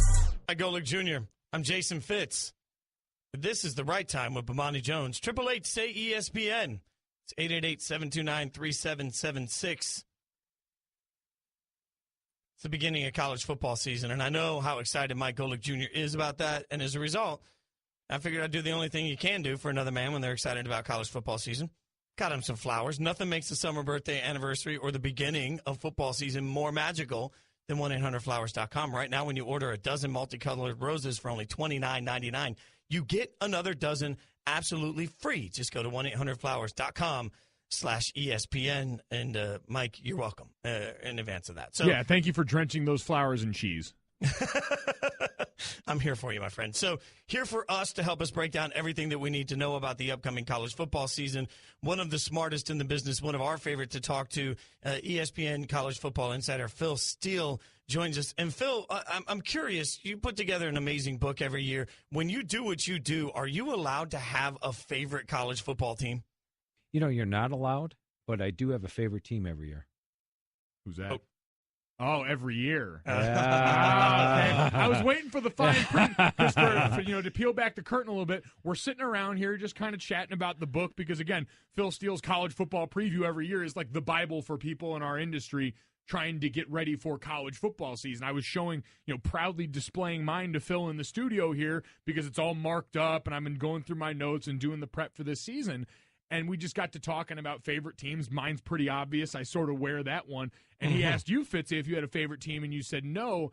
And he hinted that he did, and I immediately took the bait. So you've got a favorite team every year. Yeah, my favorite team is a team that I pick higher than everybody else. I'll actively root for that team. Like Washington, for example, last year, they were my number one surprise team coming off a 7-6 season. Yeah, I was happy when they made the playoffs. I bought some Washington Husky gear. I was very big a Washington fan. I see you with the purple on in here today. If you've seen him around SportsCenter at all today, he's been rocking that purple, so now we know there's a method to the color choice. It's like confessional with Phil Steele. I love this. Phil, let me ask you this, though. What is because we all use your book like the Bible, as Golic just said. What is your method? How do you what's your process? Well, it's a 6-month process. It actually starts the Sunday after Thanksgiving. And what I do is I go through and read every story that was written about the team for the year. It takes about 4 to 6 hours on each team. Then I get my original power ratings based on a team. I rate each position, quarterback, running back, receiver, etc. And then you do that about 2-3 teams a day, and you do that for a couple of months, and you get to 130. Then you get to the second right-through process. Now the spring guides are starting to come out, and the freshmen have signed.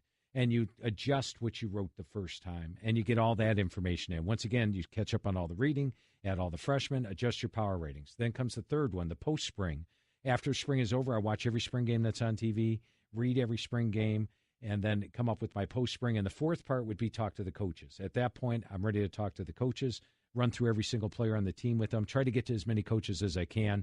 But it's a 6-month process. I've got about 15 people that work for me. They're making sure every single stat on those right-handed pages is 100% accurate. And it's just a grueling process. It starts a Sunday after Thanksgiving. June 1st, we send that last page of the press. A lot of relief that day. I'm definitely cracking open a couple of cold ones at that day. I was going to say, because this for me is a lot like what you hear preparation-wise for like Mel Kiper and Todd McShay as they get ready for the draft. And then I know Mel always takes a big vacation right after that. Like, do you have a vacation planned as soon as you hit that day? Or what does Phil Steele do to wind down after all this is done? I do try to get a vacation in at some time. At least take 2 or 3 days off of work, because I work 7 days a week. So there's never a day off during magazine season. And taking 2 or 3 days off, people are like, really? You're not going to be on work tomorrow? I'm like, no, I'm not going to be on work tomorrow. So that's the way it's going to be. The rest of us take a couple of weeks in the summertime, and Phil takes 2 or 3 days off and already feels that pull to come back. Wow. So, Phil, with that being said, I mean, we're all sort of kids in a candy store today with the beginning of college football really kicking off tonight with the Ohio State game. For you, do you still get the thrill when the season starts? It's a lot more fun because I've been writing about it. I've been working on the 2017 season since November last year. So I'm just happy that these teams are actually playing on the field, and hopefully they'll be exactly what I thought they would be this year. Naturally, you're never going to be 100% accurate in a magazine, but yes, it's always a lot more fun when the games are being played. And now I've got some data to crunch. You can watch a couple games, and you can adjust your power ratings and, see how good teams are. And there's a lot of fun when football is actually played. So that there's a lot of adjustment that goes on once you hit the body of the year for you as well then. I have 9 sets of power ratings, update them every single week. And I watch every game. And if you see a player's out, you can adjust the power ratings. If you see a player's better than expected, you can adjust the power ratings. If you see a unit or player is weaker than expected, adjust the power ratings. All season long, I'm adjusting them because I want them to be the best each week. So with that being said, when we get through this weekend and all the big marquee matchups we have, what kind of adjustments do you think you'll be making? It's interesting you point that on ESPN Insider. I'm putting my top 25 Vegas power ratings each week. You'll see the changes each week, and I'm sure there'll be some drastic ones. As an example, last week, Stanford, I probably had them about 16 coming in. I definitely bumped them up to 12. When I talked to David Shaw in the offseason, he told me about his tight ends. He said, hey, we're 6 deep at tight end. Hey, I watched the Rice game. I know it was Rice, but Rice is not that horrible of a team. They're going to be middle of the road CUSA. His tight ends are awesome. His linebackers, just what I thought they were. I have my number 2 rated unit in the country. The defensive line, solid. Every single unit. And then the thing I like most, Keller Christ is healthy. I was worried about that in the spring. He missed all of spring. To see him healthy, that was the missing ingredient, really is. And Stanford gets Washington at home. in the third week of November. So that could be the game that determines that Pac-12 North. Talking to Phil Steele here in studio, and now it seems, because you were showing me before the notes from Penn State and talking to Coach there, and just how open and honest coaches are with you about their players. You mentioned talking to David Shaw. I have to imagine at this point coaches are very giving of that information because they understand that ultimately that helps paint the best picture of them possible. How was this when you first got started doing this, trying to beat down these doors and get to talk to coaches in this way? Yeah, I didn't even try the first 5 years of the magazine because, we're just so new and so out there. But then, I attended like a MAC coaches conference, for example, MAC Media Days. Went there, I think it was probably about 15 years ago, and found the coaches very open because they knew the magazine, they read the magazine, they said they used it to prep for their opponents. And what I do for the coaches is I can send them their opponents' pages without the coaches' comments, just the stuff that I garnered throughout the spring. If you say it to the media, okay, your comment's on the page. You say it to Phil, your comment's not anywhere. So I send them the comments prior to talking to Phil of their opponents, and that helps them prep for the season. I'll give you a story. I was talking to Matt Wells, the coach of Utah State, and he says, Phil, I knew I had to talk to you. I go, why is that, Coach? He goes, because I was sitting in my office one day as a defensive coordinator, and Gary Anderson walks in and throws these on my desk, and he says, these are gold. And they were your pages of the offenses that we were going to face that year. So he goes, I knew right then I had to talk to you, and I've talked to Coach Wells each year at Utah State. Is there a coach, we're talking to Phil Steele, ESPN College Football Insider, is there a coach that you want to sell out here that has blown you up when you put it out and didn't like something you said? Never. Say smart man. I tried. No, here's what the coaches are. They don't necessarily want you to pick their team number one. In fact, I was talking to Texas State's coach last year, and I told him after the interview, I go, Coach, I'm going to do you a favor. I'm going to pick you last. It was his first year there. I'm going to have expectations low for your team, and as it was, they only won one game last year, so they were pretty low. But I said, that's a favor to get picked last because look at Tennessee. Tennessee had those high expectations last year, and now Butch Jones is legitimately on the hot seat, not because of Tennessee's season, but because they didn't meet expectations. So not all coaches want big expectations coming into the year. Listen, if there's one thing I've learned early on, even in this business, is it's all about managing expectations. And so if you ever decide to power rank the people in Bristol, now you're going to be out here every Thursday during the fall. We're going to see you all over the place. So if you ever decide to power rank all of us, keep me nice and low, Phil. I appreciate it. There you go. Guys, you can follow him on Twitter at Phil Steele 042 and go out and get the Phil Steele college football preview. Mike Golic Jr. is just letting you in behind the curtain. We all use it. We all love it. Phil, thanks for the great work, man. We appreciate you coming on. A lot of fun. We should do this more often. Absolutely. It's great stuff from Phil. We are moments away from college football kickoff. We'll break it all down, plus a fantastic car story you won't want to miss. All that coming up on The Right Time with Bomani Jones. He's Mike Golic Jr. I'm Jason Fitz. The Right Time with Bomani Jones. Golic Jr. I'm Jason Fitz. You're listening to The Right Time with Bomani Jones. ESPN Radio, presented by Progressive Insurance. Mike, don't need nothing but a good time because college football is almost here. All of our guests have appeared by the Shell Pennzoil Performance Line, by the way. So, Mike, on a level of 1 to 10, your level of excitement for tonight is? Tonight, it's conflicted excitement tonight because because Ohio State in general as a team and as a brand and as a school identity is not something I tend to consider myself a fan of, but as the unbiased college football fan that I am, it's like a 15, man. College football is back. Football in general. Like, we don't have to worry anymore.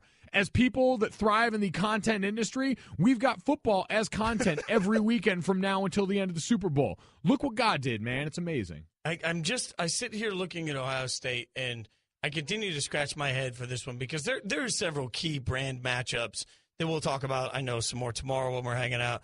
There are several key, Michigan, Florida, and Alabama, Florida State, and Tennessee, Georgia Tech, and you can go up and down the list of matchups that feel like they're brand matchups. But with this one particularly, Ohio State, Indiana, I just can't see a lot that Ohio State wins other than if they come out and just smoke them. If anything short of smoking them, and people are going to be – the sky is falling. This is the one time that it's a little – we're forced to overreact because there's no preseason. In the NFL, we've been able to overreact to meaningless football that doesn't count, and we can all talk about how the ship has been righted in 10 days when the regular season, or in a week, I guess, from tonight when the regular season starts.